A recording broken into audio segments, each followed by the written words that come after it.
Bienvenue dans Fonction publique mon amour, le podcast qui change le regard, crée du lien et nourrit un débat serein.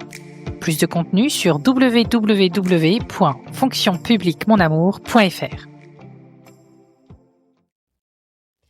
Ok. Il y a énormément de choses dans ce que tu as dit, évidemment. J'arrête pas de prendre des notes. J'espère qu'on n'entend pas trop le bruit de mon stylo là. Non, mais c'est hyper intéressant ce que tu dis. Une des questions qui m'est venue là, c'était concrètement, comment on fait pour se libérer de ça quand on est je veux le dire comme ça, un manager pieuvre, pour passer de pieuvre à chef d'orchestre, tu sais, pour accepter justement que les équipes se plantent, pour accepter que tout ne soit pas parfait, pour accepter de déléguer, de pas avoir le contrôle sur tout, parce qu'il y en a plein des managers et des dirigeants comme ça. Alors, je vais te donner quelques idées, ok. Le premier truc, c'est d'accepter que ça va faire mal. Si tu n'acceptes pas que ça va faire mal, ça marchera pas. Ça va faire mal, pourquoi? Parce que tout d'un coup, on va abandonner notre contrôle. C'est dur. C'est super dur. Tout d'un coup, on va abandonner le fait qu'on intervienne sur tout. Donc, on n'est plus le sauveur. On n'est plus le omniprésent, on n'est plus le centre du monde. Au niveau de l'ego, poum, ça fait mal. Par contre, on va retrouver une vraie liberté. On va retrouver dans les yeux, dans les regards, dans les sourires de nos équipes, une autonomie retrouvée, une confiance. Sauf que du passage de la frustration, on a perdu, au passage, j'ai gagné, il va falloir un peu de temps. Donc ça va faire mal. Premier truc à faire, c'est d'accepter que nos équipes fassent pas comme nous. Pas comme on ferait, nous. Ça, c'est le premier truc. Et donc, on va commencer sur un sujet. Lundi, on est vendredi, hein. Donc lundi, vous prenez n'importe quel sujet, vous décidez, c'est peut-être un petit sujet, et vous l'abandonnez. Ça veut dire l'abandonner, c'est-à-dire vous le confiez à quelqu'un. Vous l'abandonnez de votre côté, hein, pas au total. Et vous ne regardez qu'une chose. Quels sont les critères de réussite? Pas le comment, les critères de réussite. Vous définissez 2-3 critères. D'accord? Ce qu'on appelle les résultats clés. Qu'est-ce qui fera que je dirais c'est bien rempli ou pas bien rempli? Et je ne regarde que les résultats, pas le comment. C'est comme si je lance une campagne publicitaire, d'accord, de communication. Si je dis, ben voilà, il faut envoyer tant d'exemplaires d'une brochure, il faut qu'on soit sur tel truc, etc. Je suis dans le comment. C'est-à-dire que je n'ai pas lâché. Si je dis, ben en fait, il faut qu'il y ait un taux de notoriété ou que tant de pourcentage de la population cible ou autre soit au courant de ce qu'on fait, là, je suis dans du résultat clé. Comment ça a été fait? En fait, c'est pas mon problème. C'est vraiment pas mon problème. Et ça, c'est le premier point à faire. Okay. Le deuxième point que je conseille, alors celui-là est encore plus dur. Bah, déjà, c'est pas mal. Okay. Prochaine réunion que vous faites avec vos équipes, avec votre équipe, vous commencez en disant, voilà mon apprentissage de la semaine dernière. Et vous donnez une erreur où vous vous êtes planté, ce que vous en avez appris. En utilisant le terme je. La première personne. Alors c'est dur, hein? Ouais. Tout d'un coup, on n'est plus infaillible. Et tu te souviens, hein, l'idée, c'est de sortir du tentaculaire. Le tentaculaire, il se croit infaillible. Il se dit infaillible. Donc là, tout d'un coup, on dit je me suis planté. Et j'en ai appris quelque chose. C'est pas juste je me suis planté, hein. C'est je me suis planté et j'en ai appris quelque chose. Vos équipes vont vous regarder avec des yeux de merlan frit. Ils vont se dire mais qu'est-ce qui se passe? C'est vraiment ça. Il accepte de ne pas être parfait. Il accepte. Non mais il nous prend pour. Enfin, on n'y croit pas. Là. Pourquoi ça? Parce qu'en fait, on est en train d'envoyer un signal très fort. On accepte l'erreur. Or, tu peux pas déléguer si tu n'acceptes pas l'erreur. Si tu te souviens de ce qu'on a dit avant, hein? D'accord? Oui, tout à fait. On accepte l'erreur et on en apprend quelque chose. Et je montre moi-même l'exemple. Ça, on revient à la notion d'exemplarité. Et en disant ça, et maintenant je vais le faire plusieurs semaines de suite. Ok? En fait, j'envoie ce signal-là. Et au bout d'1 ou 2 semaines, 3 semaines, 4 semaines, quand vous voyez que ça commence à prendre, là, vous proposez: «Écoutez, on va faire un exercice. On va faire le tour de table et chacun va dire un apprentissage qu'il a effectué». Tu feras attention au vocabulaire que j'utilise. Un apprentissage, pas une erreur. Mmh. Parce qu'en fait, une erreur, on peut la regarder de 2 façons. On peut la regarder en tant qu'erreur ou on peut la regarder en tant qu'apprentissage. Ouais. Tu sais, c'est la fameuse citation qu'on attribue à Mandela et j'ai appris récemment que Mandela ne l'avait jamais dit. Ah, On sait pas d'où ça vient, mais ça lui a été attribué. Ce qui est: «Je ne perds je ne jamais, perds soit je jamais, gagne, soit j'apprends». soit j'apprends. Et J'aime ben, en fait, beaucoup. voilà. Et ben, C'est pas lui. Bon. non, c'est pas lui. C'est pas lui. Et effectivement, on m'a dit ça, parce que je l'avais utilisé dans un post LinkedIn. Et dans les commentaires, on m'a dit: «Non, c'est pas de Mandela». Je suis allée vérifier effectivement et je me suis totalement trompée. C'est effectivement pas de Mandela. On ne sait pas de qui c'est, mais ça a été attribué à Mandela, sauf qu'on ne retrouve cette citation nulle part dans les, écrits, dans les discours, dans les citations de Mandela. Bon, c'est pas Elle grave. reste très bien. Mais Ça bon, enlève rien à la valeur. tout à Et bien, fait. en fait, soit je gagne, soit j'apprends, Mmh. ça veut dire on n'est plus dans l'erreur, on n'est plus dans l'échec. Mmh. Et c'est pour ça qu'il faut faire très attention à notre sémantique. Notre vocabulaire joue énormément sur le message qu'on envoie. Mmh. C'est très intéressant ce que tu dis. Il y a quand même une objection qui m'est venue. Côté public, en tout cas, on a cette, particularité, je vais le dire comme ça, d'avoir des dirigeants, en tout cas, quand je suis au niveau collectivité, là, c'est vraiment l'image que j'ai en tête. On a des dirigeants, mais finalement, les décideurs, c'est les élus. Ouais. C'est une organisation qui est, peut-être, qu'on peut, rapprocher de j'ai mon conseil d'administration avec mes différents actionnaires et puis derrière j'ai, et son président et puis derrière j'ai le directeur général, qui gère les équipes. Mais cette, séparation des genres côté public, elle est très, elle est fondatrice parce que c'est vrai qu'il y a une forme de, je suis obligé de faire ce qu'on me demande sans même l'avoir être d'accord avec ça et il y a une forme, en tout cas, c'est vraiment là, c'est ma perception, hein, je dis pas que c'est comme ça dans toutes les collectivités, évidemment pas, mais il y a une forme de, hem, d'attente, de performance, alors même qu'on ne parle pas de retour sur investissement, de KPI, tout ça, c'est des trucs du privé. Dans le public, on n'en parle pas vraiment, mais les attentes des élus sont là et il y a une telle pression sur certains dirigeants, de pression de résultats, d'obligation de résultats en tout cas, de que ça aille vite parce que derrière, c'est des messages pour les électeurs, pour les usagers et on se retrouve, en tant que dirigeant avec, tiraillé entre 2 feux. Je sais pas si tu vois ce que je veux dire? Je vois très bien, mais en fait, c'est pas que lié au public, hein, on a la même chose dans le privé. Mmh. Chaque fois qu'on a une transformation, on a cette problématique-là. C'est qu'une transformation d'entreprise, on change de modèle économique, Mmh. on change de technologie, on ouvre un nouveau marché, et cetera. Il y a un passage à vide. Mmh. Il y a un passage où ça marche moins bien, où les résultats sont pas là. Alors, on va le transformer en KPI ou autre, comme tu dis, mais en fait, à la fin, c'est la même chose. Les résultats ne sont pas là pendant une période intérimaire, d'accord?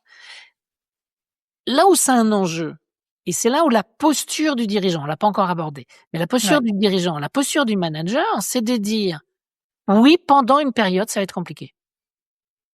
Mmh. On n'est pas là pour se mentir. Et on aurait un certain nombre de personnes politiques, il y a tous ceux qui m'écoutent, n'hésitez pas à en prendre de la graine, qui qui qui diraient: «Et vous savez quoi? On va arrêter de rêver. Mmh. On va juste arrêter de rêver, on va arrêter la démagogie et on va se parler vrai». Et en se parlant vrai, c'est de dire: «Oui, ça va être compliqué parce qu'il faut faire telle ou telle chose». Et on peut se raconter ce qu'on veut. Ça ne marchera pas si on ne fait pas telle ou telle chose. Et ça, on l'a dans tous les niveaux, hein, que ce soit entreprise ou public, c'est de dire sachant dire les choses, c'est de dire: «Oui, pendant une période, il y a une période de transition, ça va pas se passer si facilement». Et notre rôle, c'est pas être des bénis oui-oui. C'est pas d'aller dire: «Ah bah oui, mes électeurs ou mes actionnaires, ils veulent ça, ça et ça». Ben oui, ils veulent le beurre, l'argent du beurre, le et tout. Ben, bien sûr, parce qu'on a tous envie d'avoir plus. Bien sûr. Par contre, en tant que dirigeant, en tant que manager, en tant que personne politique, en tant que particulier, individu, hein, parce que ça nous concerne tous, il y a un moment, il y a une question de posture. C'est de dire, bah ouais, tu sais quoi, on peut rêver, mais la réalité, elle est pas comme ça. Mmh. Et je sais que ça fait mal, mais c'est comme ça.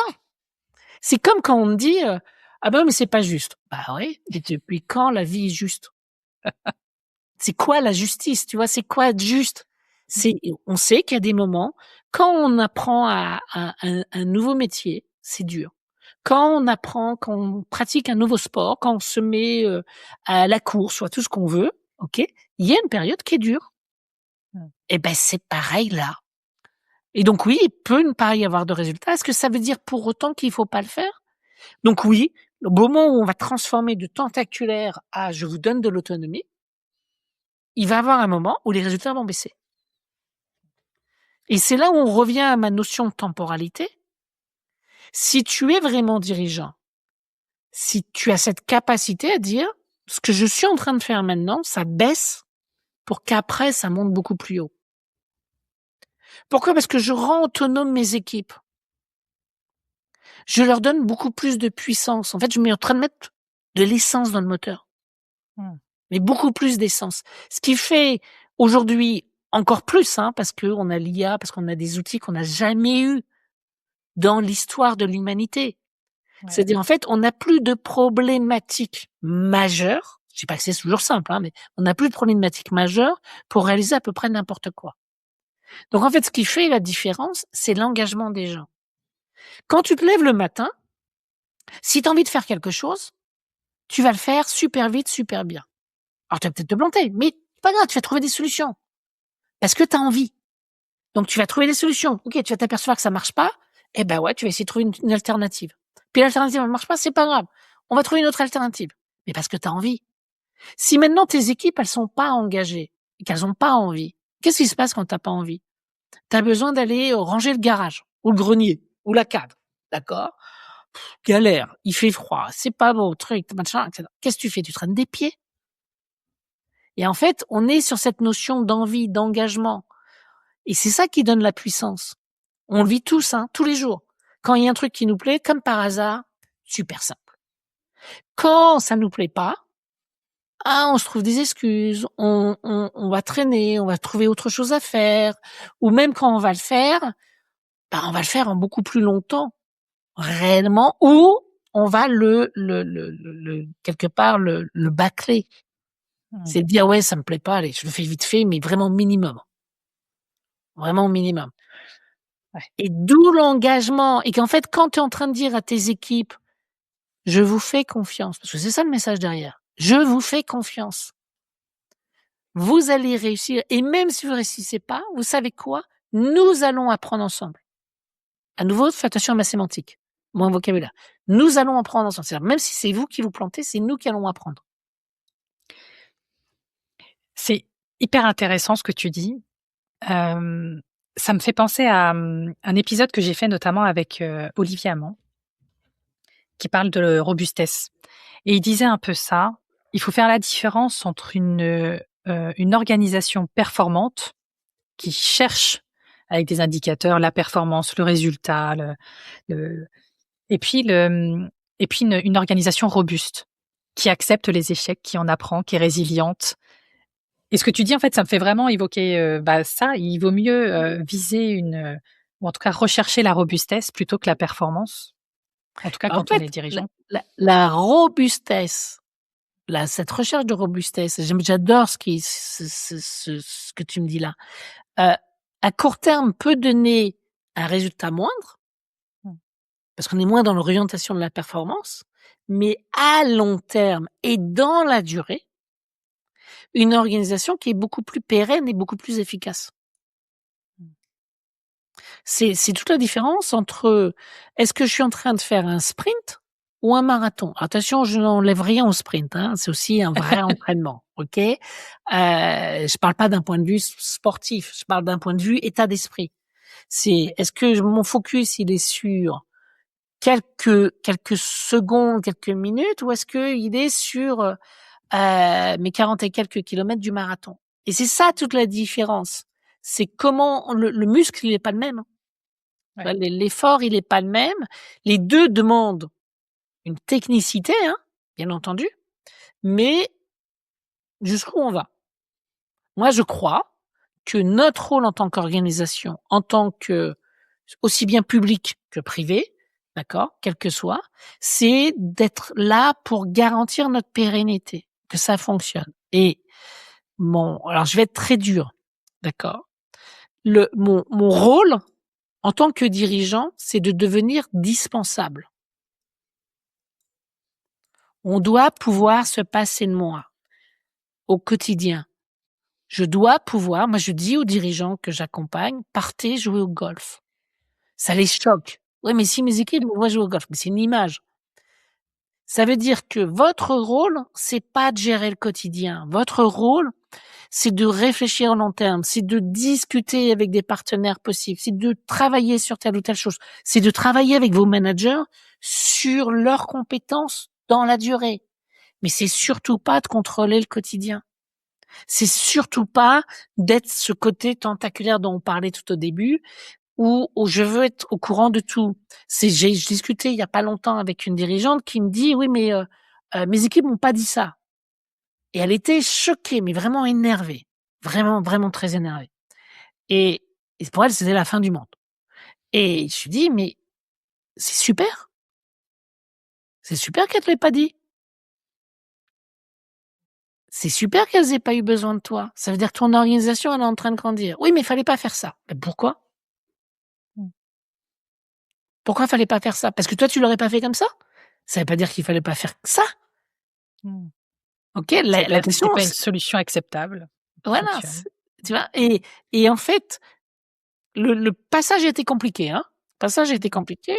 Je pense qu'elle en est ressortie vraiment grandie et l'organisation en est sortie grandie. Merci d'avoir écouté Fonction publique mon amour. Pour soutenir le podcast, parle-en autour de toi. Et retrouve tous les contenus et bien plus encore sur www.fonctionpubliquemonamour.fr.